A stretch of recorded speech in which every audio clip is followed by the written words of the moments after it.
Hello aspirants, looking at current affairs for 10th August. The news items picked up from the Hindu newspaper are these 11. We'll look at them in detail. The first one, let us reignite the spirit of 1942. Prime Minister. So Prime Minister Narendra Modi made a speech in the Lok Sabha marking the 75th anniversary of Quit India movement. So this is the speech here which we have seen earlier too. On 31st of July in news we have discussed, he had declared that in next 5 years, right now from 2017 to 2022, when India celebrates its 75th Independence Day. So this is the time frame. So by that time, Quit India movement was in 1942. So from 1942 to our independence, 1947 were also 5 years. So in those 5 years, the slogan which was given in Quit India movement, do or die, by Mahatma Gandhi, he has also given a slogan now, Prime Minister Narendra Modi, that करेंगे और करके रहेंगे. So do or die was करेंगे या मरेंगे. Today he says it is करेंगे और करके रहेंगे. We will do and accomplish it. So this is a slogan he has given, that in next 5 years we have to reach from sankalp to siddhi, means from commitment to fulfillment. So what do we want to achieve in these 5 years? He's highlighting like the way Quit India movement was initiated against colonialism. Today Quit India movement is to quit poverty, to quit illiteracy, to quit unemployment. So these are the filth from the country. So these are the things which have to be targeted. So here the details as such are provided. Here you can see this. He had said celebrate 15th August as Sankalp Parva or Resolve Day. Said every Indian citizen, every village, every city, every district and every minister, every member of government, to everyone should make a resolve that in these 5 years, what are you committing to eradicate from the country and work towards it. So this is the Quit India resolve, Sankalp Parva. So here you can see quit filth, quit India, poverty, quit India, corruption, quit India, terrorism, quit India, casteism, quit India, communalism, quit India. So this was the statement which the Prime Minister gave then. So this again on the 75th Quit India movement anniversary too, the same resolve has been reiterated by him. So these are the details. He says that citizens today are breaking even basic laws like crossing the red light or littering with impunity and without a sense of duty. So laws and also mindset laws have to be adhered to, plus also mindset has to change so that the country can be freed from these evils. So this is what he brings forth.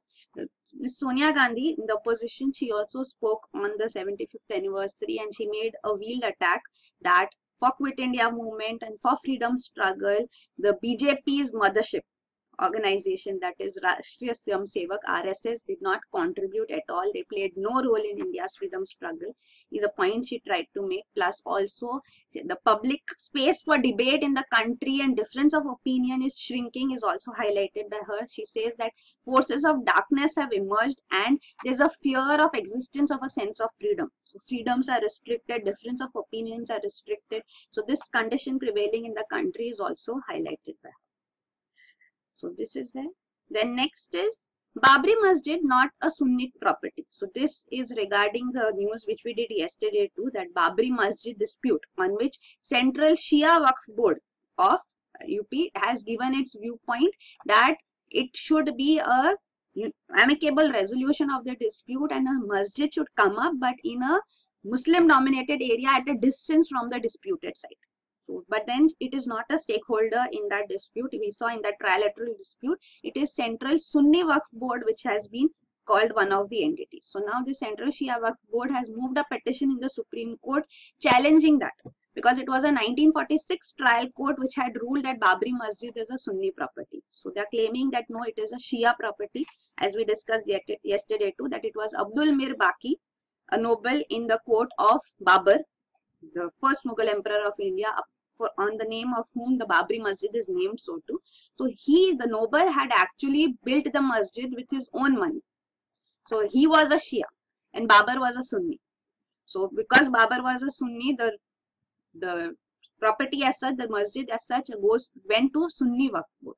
But the Shia Waqf Board says that since Mir Baqi built the masjid and it was with his own money and he was made the Waqif, Means the Shia board argues that even Mirbaki's successors are called the Mutawalis of the mosque, means are the protectors of the mosque, they are the Waqifs of the mosque. So Waqf, to which this authority should also go to, should be Central Shia Waqf Board. So this is the argument which it is putting forth, on which Supreme Court has to rule. Then the next news item is ISRO to develop full-fledged Earth observation satellite. So this is regarding a new type of satellite which is being built by ISRO. This is called HISIS, hyperspectral imaging satellite. So presently the satellites which are used, they are called plain vanilla optical imaging satellites. So these are satellites for remote sensing. These are Earth observation satellites. So this Earth observation satellites, in this now a new technology is coming forth, emerging, that is using a range of optical spectrum. So here you can see optical imaging detector array is the key required. This is the key technology required. This is actually a chip. And this new chip has been developed by ISRO, and they say we are going to test and perfect it, and then this satellite would also be eventually launched. There's no time frame which has been set up presently, but this satellite, with the help of this optical imaging detector chip, will be able to see in 55 spectral or color bands from a distance of 630 km above the ground. So this is the key, that it would be able to see in various color bands. But presently what we are using is plain vanilla optical images. So this is going to be an extension and a huge development in Earth observation satellites, EO as it is called, Earth observation. So such experiments are going on globally too. And plus here it has been stated that we have made an initiative in this direction. ISRO first tried out this IMS-1, an experimental satellite, in May 2008, and also hyperspectral camera was put on Chandrayaan-1, which was used to map lunar minerals resources. So this one initiative already been taken, and also we have made an initiative and developed a microwave or radar imaging satellite. This is RISAT-1 and 2. So these can see through clouds and dark too. So this is an important future which is beneficial for military and security agencies also. So of course, remote sensing Earth observation satellites are used to monitor the environment, crops, looking for oil and minerals, even for military surveillance. So this will be a quantum jump in this technology. So hyperspectral imaging satellite has been developed. So here you can see this is the entire technology detailed out. So this is the chip which is key to this HISIS, and these are the details which we just discussed, that what will be the benefits. We'll be able to distinctly identify objects on Earth by reading the spectrum for each pixel of a scene from space. So from space it will be reading each pixel, so that would be giving it better clarity and better details of the area. So this is the benefit as such too, which will be helpful in various fields as well as military surveillance, and also regarding the initiative which has already been taken, that is, it was IMS-1 and Chandrayaan-1, on which this hyperspecs was also tested. Then this is regarding RISAT, the first indigenous radar imaging satellite. So this has already been launched, RISAT-1 and 2. This can see through clouds and dark. So what is this radar satellite is explained here. You can see RISAT was a radar satellite. So optical remote sensing satellites in general, they rely on sunlight being reflected back into space from the ground. So they do not work when there is darkness and their view can be obstructed by clouds. So that is why radar satellites sends out radio signals and record the echoes that return. So they can image the ground even at night and even are unaffected by cloud cover. So this is the RISAT satellite. Then next is CSIR lab bars scientists from participating in March for Science. So there is this March for Science which has been planned. One March for Science already took place in Delhi, where a group of around 400 scientists participated, it is claimed. So this was March for Science already conducted, and now there are more such marches planned, and this is this organization called Breakthrough India, which is planning such March for Science for some time now. So here it is stated that CSIR lab, Council for Scientific and Industrial Research, it has 39 laboratories across the country, and one of the labs here, Institute of Genomics and Integrative Biology, the director of this institute has actually barred its scientists from participating in this March for Science. And when the reason was asked by the Hindu, the response by this director was that it is a potential security risk, how many people would be participating and what would happen. So that is why scientists have been banned. That is the reason given. What is the March for Science for? It is demanding increase in the budget for scientific research in the country, because it is being presently seen that CSIR is also facing a severe fund crunch. And we have discussed this earlier too, that it has resulted in very less amount of money presently with it, which has resulted in many programs being shut down too. Even in IIGB, many programs have been scrapped because of lack of funds. Also, it has been asked by various labs by CSIR that these labs should aggressively find out externally for funds. So, it should find out funds externally, not depend on the government. So, budget as such, budget crunch or fund crunch, which is presently being seen. So, that is one thing which it wants to highlight, March for Science, that there should be sufficient support and increase in budget allocation for scientific research. Plus, also it asks for curbs on pseudoscience. So pseudoscience means false science. So presently we are seeing many such initiatives taken. There is a demand and such by Science and Technology Ministry that apart from funding conventional research, it's asked to fund research in therapeutic value of cow urine and cow dung. So such a program has been initiated at IIT Delhi based on Ministry of Science and Technology's initiative. So such initiatives of pseudoscience are being protested against. So this, and also it is highlighting Article 51A of the Constitution under the fundamental duties, where it is said that every citizen of India should develop scientific temper, human values and spirit of inquiry in as such. So this has to be adhered to. So here you can see it is demanding at least 3% of GDP to scientific and technological research in India. Presently, GDP allocation is about 0.9%. And stop all unscientific obscurantist ideas and religious intolerance. So these three specific demands are there under this March for Science. Then the next news item is plea against IPC clause on age of sexual consent. So this is regarding a petition which has been filed in the Supreme Court demanding that this exception which is there under section 375 of IPC, Indian Penal Code, that is on rape, the exception 2 which is there. This is that if intrusive sexual intercourse takes place with a girl aged between 15 and 18 and if she is married, then it is not rape. So it's an exception. So this, the petitioner says, is against the provisions of POCSO, Protection of Children from Sexual Offences Act. So here under this act, up to 18 years of age, a child is a girl is a child. So she, even if she is married, then she doesn't stop to being a child. So how can there be this exception? This violates the provisions. The two laws are violating, violative. So that is why they are contradictory. So that is why the Supreme Court has asked the center to respond on this, and center's response was that Parliament had actually reduced the age of consent for married girls from 18 to 15, and they say that maybe Parliament did this because child marriage system still exists in the country. So now the Supreme Court has asked the government to give the details of number of child marriage prohibition officers and prosecutors which have been initiated in the country under the Child Marriage Act in the past 3 years. So this is the whole issue presently here. But then there are counter views also coming forth. So here one Justice Gupta in the bench in the Supreme Court, he has said that the flip side, if this provision in the exception as such is quashed, then the flip side is that,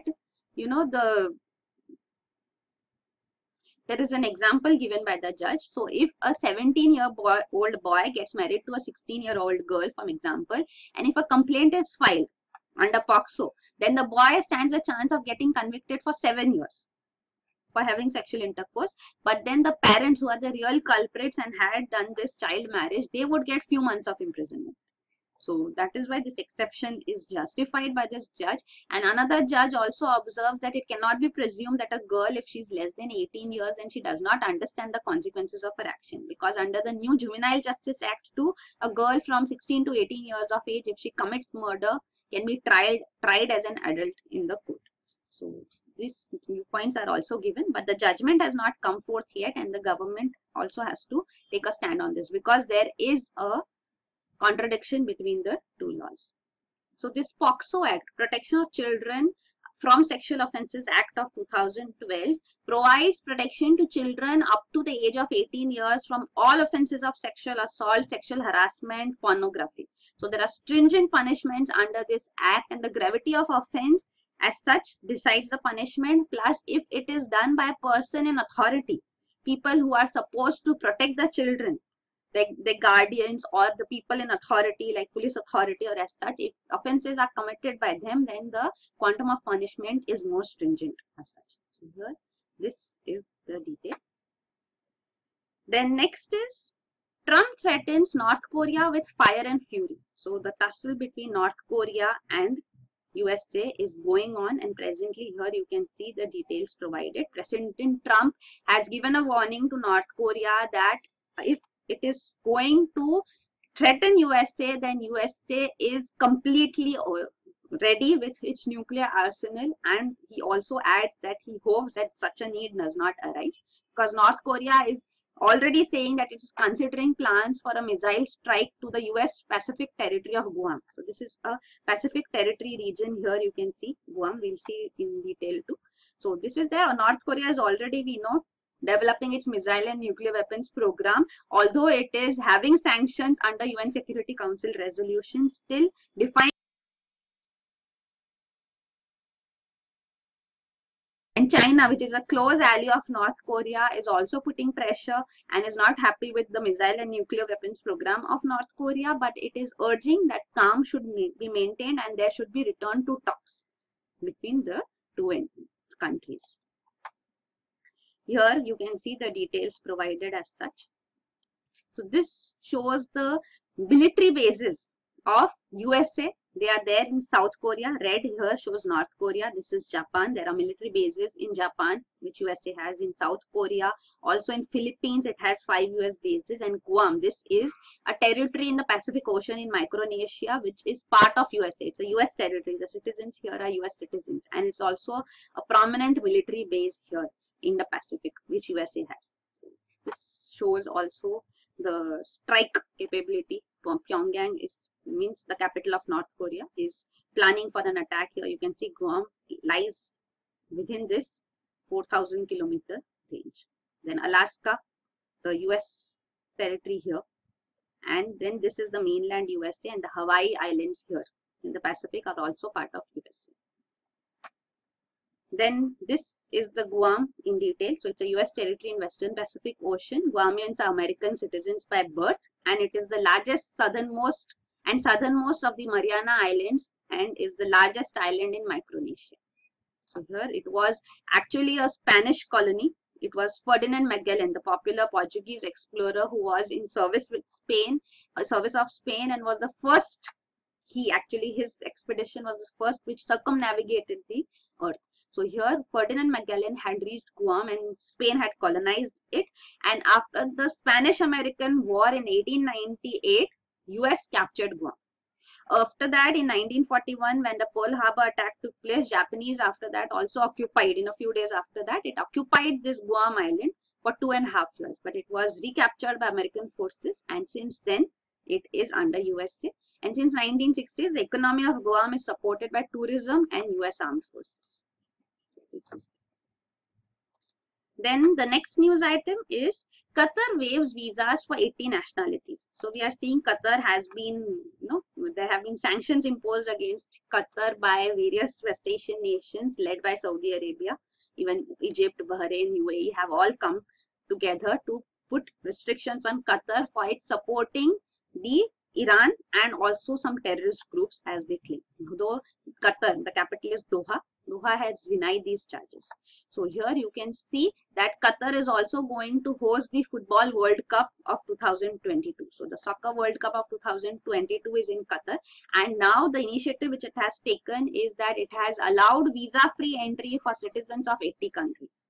So this is going to give a boost to air transport and tourism in the country. So it's a 2-month-old boycott already on Qatar by its neighbors, and even India is one of the nations included in this visa-free entry for its citizens.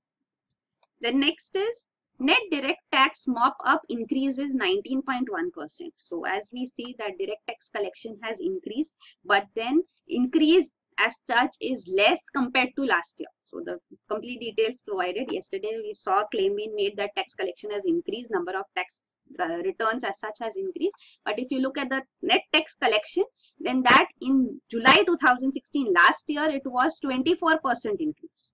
And this year it is only 19.1% increase. Plus, even in terms of personal income tax and corporate tax, the growth rate you can see in personal income tax presently is 15.7% and 23.2%. But last year it was 46.5% as such in personal income tax and 2.84% in corporate tax. The next is 99% FDI proposals await not. So this is regarding foreign direct investment proposals. So ministries and departments now have to independently approve the FDI proposals. So this is because the single window clearance for FDI which was there was Foreign Investment and Promotion Board. So this FIPB has been scrapped by the government. It was announced in budget 2017-18 by Finance Minister Mr. Arun Jaitley, and the rationale for this initiative was that more than 90% of the total FDI inflows in the country are through automatic route. So there is no approval required. But then less than or around 10% are through government approval route. So these government approval route FDIs would be approved by individual ministries departments. So this was the decision taken, and that's why it was decided FIPB should be abolished. But presently we are seeing that 99 FDI proposals are pending approval. Also, there was an SOP, standard operating procedure, which was also finalized about how these FDI proposals should be processed. But we still see that the pendency levels are high. So this is being highlighted here. So even if you say 10% FDI, they are a huge amount, but this was the step taken. So here you can see 90% plus FDIs through automatic route. So that is why FIPB, which was constituted under PMO, Prime Minister's Office, post-liberalization, and reconstituted in 1996 under DIPP, Department of Industrial Policy and Promotion, has been scrapped now. Presently, it was finally functioning under the Department of Economic Affairs under the Finance Ministry itself. The next is Railways gets relief from GST cut on work contracts. So this is regarding GST Council's decision presently that on government work contracts, the GST level would be 12%. So earlier it was increased to 18%, but now it has been brought down to 12% again. So this 12% GST as such will be a relief, because even in railways it was seen that contractors were demanding more money for contracts which were awarded even before GST was implemented, because they said that increased taxation liability has resulted in this constraint, and they were demanding higher contract amount. So this has now been resolved. For government work contracts in both central and state government, the GST would be, you can see, 12%, not 18%, with input tax credit. Input tax credit we have already discussed. If you want to know everything about GST, you can refer to 1st July news. Everything is covered in detail. Then next, the last news item is putting the sun to work. So this is a consortium of 12 Indian and British universities, including Oxford and Cambridge, and they have received a £7 million grant from UK government to build a self-sufficient solar-powered buildings in remote Indian villages. So this is a project which has been funded by UK government, and this consortium of universities, including Indian and British universities, this solar project called Sunrise has been initiated. So what they would be doing is that at least 5 villages in the country, in India, they would be having these printed photovoltaic cells, which would be used in the buildings. They would be integrated into the buildings. So this would result in these buildings harnessing their own solar power to provide for their own energy, and they would not need to be connected to the power grid. So they can go off grid. They will be independent, taking care of their energy requirements. So this is the project which has been funded.